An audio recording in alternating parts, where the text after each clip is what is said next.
the moments that preceded the moment we all remember, the tuck rule moment, were two great displays of that. Why? Stop calling it the tuck I'm sorry. rule, I'm sorry. Jack. I'm sorry. The snowball moment. You're right. The snowball moment. Pardon me. The snowball moment that had the rule of tucking. The Walt Coleman moment. It was triple slant, D slant. Trips right, triple slant, D Look slant. at you, man. Can you walk us through that moment? Tommy, can we not see your teammate, your roommate? He turns. Listen. He's facing that way. He's coming right here. Maybe he had a snowflake in his eye. Could have But been. that's the young Tom Brady. Young Tom Brady. He learned from that situation. Can you walk us through that moment? Yeah. Especially remember. So Are you and Ernie in the press box like, fuck, the game's over? I was just like, when deflated isn't a strong enough word. I mean, I was like, it was just, I didn't know what to think. Ernie, we're just like, we didn't know. Did Ernie jump on the rule right away? He wasn't on the rule right away, but he was. He noticed the officials, right, and we're like, wait a second here, this might be a review. There's so many things that happen, like, and watching the TV copy triggered some things here. There's something about the music at Patriots games that is very unique, right? It's the same songs. You know, you're gonna hear Hell's Bells. You know, and AC/DC, yeah, absolutely. Bon Jovi? You're Phil Collins, in the air tonight. So, bingo. During that time when they're doing the review, they played In the Air Tonight, and I noticed it on the TV copy, and you can hear it on the TV. Did copy. you remember that? Just like there's during moments like that, yeah, because there was a bunch of moments like that, and I was like, oh my god, look at me, I'm getting goosebumpy right now.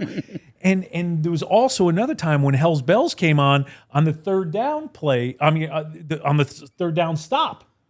Yeah. You're hearing the dong of Hell's Bells from AC/DC. But during that moment, I remember thinking, oh my gosh, it was like, you didn't want to believe it was over. And I remembered, what I remember at that moment was like looking up at the stadium and the snow, and it's coming down, and I was just like, no, God, no. Yeah. You know, and here they start reviewing, and it's overturned, or it's called the right way. Yep. It's called the right way. It's in the rule book. It's in the rule book. That was textbook rule book.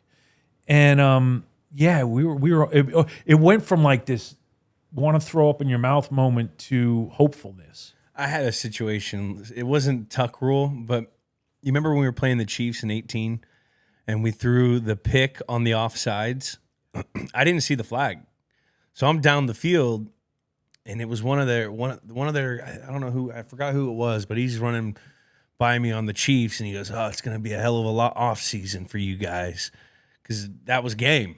I'm sitting there, and I was literally walking back thinking, this fucking off season going to suck. Fuck these motherfuckers. And then I saw that flag. I looked at him like, we got a flag. We got a flag, sir. D Ford, here's the other thing, though. And again, talking The about emotions of sport. oh my right. God. Yeah, Nothing like it. This is exactly where I'm headed next. The emotion of sports. And in that moment, but here's, you know how I talked about this game has everything that is Patriots in it. Situated for everything. Think about this. Brady's a kid. You go from that moment of that happening, our entire team, the entire offense goes to that moment, and then all of a sudden there's a ruling. We still got to go back out there and try to tie this game and win this game. Yeah. You go from complete, utter, absolutely being deflated to euphoria to compartmentalize. Yep. We got a job to do. And to me, that was one of the cool things too, is how that football team refocused so quickly with their emotions. I mean, that's been evident numerous times for the Patriots, I believe. Having the ability to compartmentalize when things are not looking good and refocusing on just doing your job. You know, that's like we did that. I'm not trying to bring it up to, you know, the Atlanta game, but that game. Absolutely. In Seattle with my team, in 14, we're down 10 points in the fourth quarter. It's just like it says on that little page of yours, tough, smart football teams that can perform under pressure. You know, we get the ball, you know, we have to give it over. I think it's like 2:40 left in the game.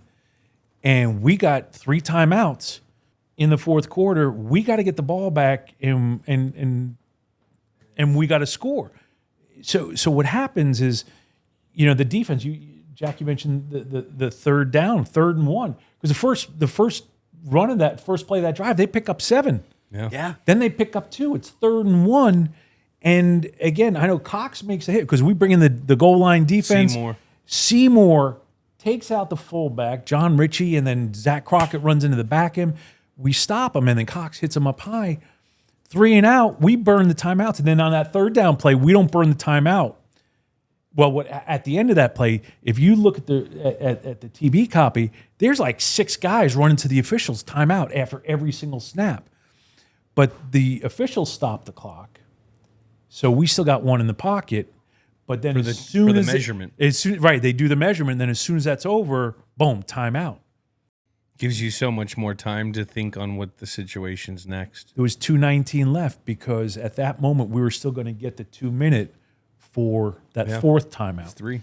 So, again, once again, that was the team. It was the defense helping the offense 3 and out, and in those moments, you just never felt like you were out of it.